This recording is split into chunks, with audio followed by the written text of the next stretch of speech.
Next person I would like to bring up is third year candidate, PhD. Woo, yeah, clap, clap. She's doing literacy studies. She is a psalmist. All right? Actually, what do you want the people to know about you? She said that I am unapologetically have a relationship with God. All right? So she's going to come up here and literally bless the mic. Y'all give it up for Arianna Howard. Good evening, everyone.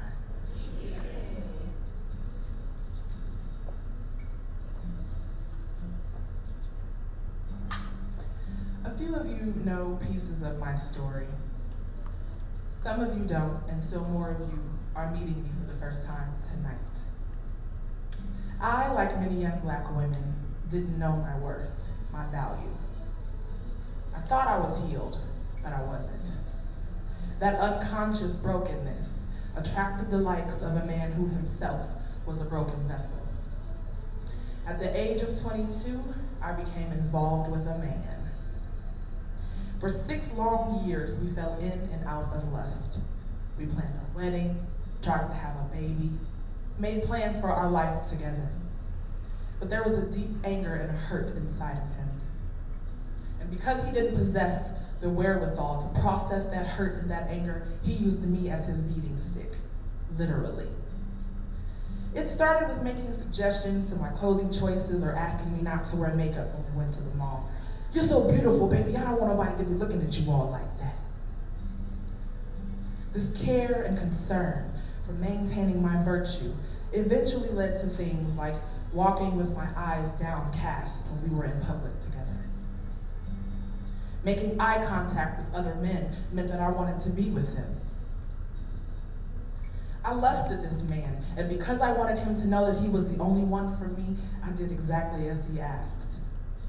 I knew deep down in my insides that it wasn't right, but I did it anyway.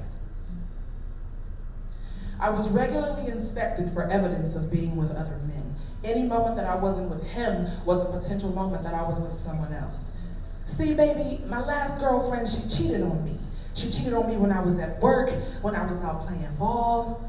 And it's just, I know you're not like her, but it's just so hard for me to trust women. Again, I knew deep in my insides it wasn't right, but I did it anyway.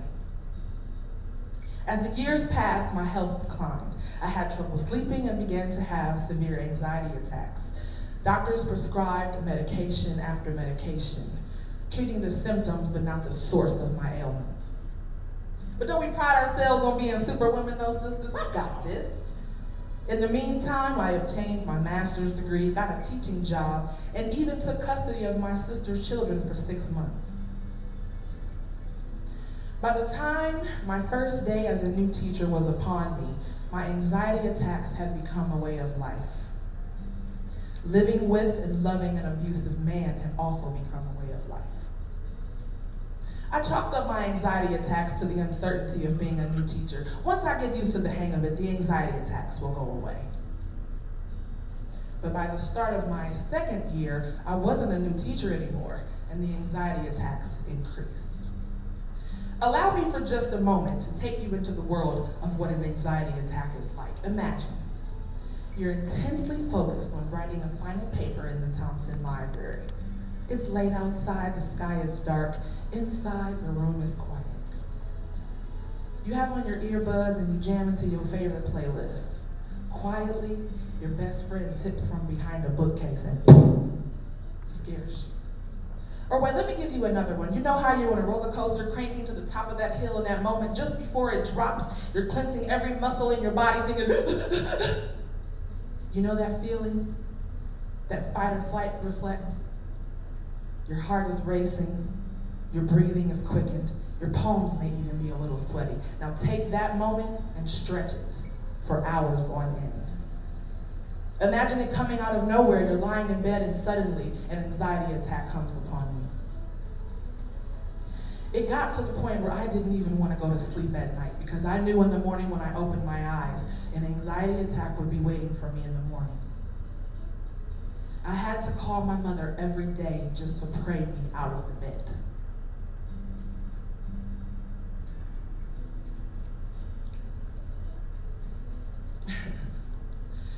just one vivid memory of him driving me to work. He was holding my hand, trying to calm me down enough just to walk into the classroom. I didn't know it at the moment, but I was holding on to the very thing that was trying to kill me.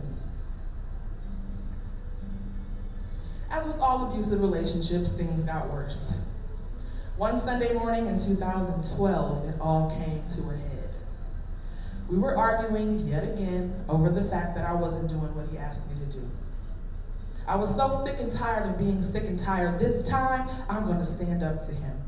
So when he got in my face to yell at me, I got in my face and started to yell at him. And suddenly, from nowhere, boom, he punched me. 5 days later, I found out he had fractured my jaw in 2 places. I was scheduled for immediate surgery and had my jaw wired shut for 7 weeks. All the days I missed at work led me to losing my job. And a few months later, I was in the psych ward of a hospital being treated for a nervous breakdown. Once I was well enough to leave the hospital, I moved in with my mother and her husband. The family agreed that it wasn't good for me to live alone. The many bottles of pills I had been prescribed to be normal again weren't working. The anxiety attacks were nearly non-stop, all day, all night.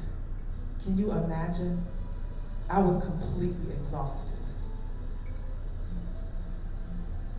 At night, in the midst of my anxiety attacks, I would often quote a scripture to help me fall asleep. Psalm 4:8. In peace, I will lie down and sleep, for you alone, Lord, make me dwell in safety. I would recite this over and over, Psalm 4:8. In peace, I will lie down and sleep, for you alone, Lord, make me dwell in safety. Enough to where my heart rate would decrease, my breathing would slow just enough for me to fall asleep. One morning, when I was lying in the bed, in the midst of, hour 4 or 5 of an anxiety attack, the words of that scripture came to me in the form of a melody. And I would like to share some of that with you this evening.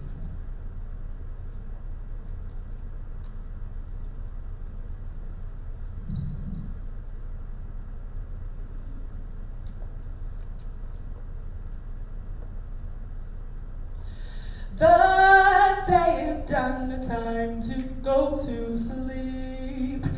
I'm dreading this 'cause when I close my eyes, palpitations in my heart, and the storm wanna start. So to help me sleep, I know I gotta keep beside your love. There's nothing above.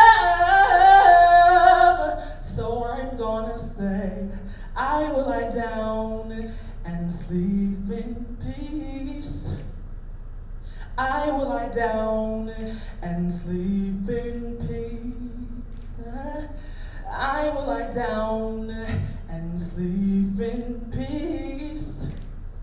For you alone make me dwell in safety.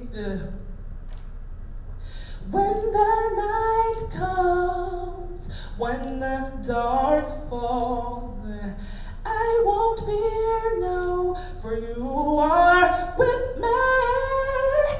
I'm just resting in your safe arms, your safe arms.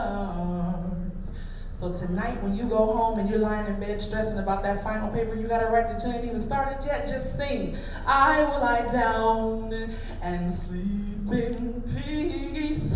Or if you're lying in bed tonight and you're thinking, Lord, is this all there is to my life? Just sing, I will lie down and sleep in peace. Or if you, like millions of people who suffer from anxiety attacks and you are in the throes of one and you just can't get that heart rate to calm down, just sing, I will lie down and sleep in peace.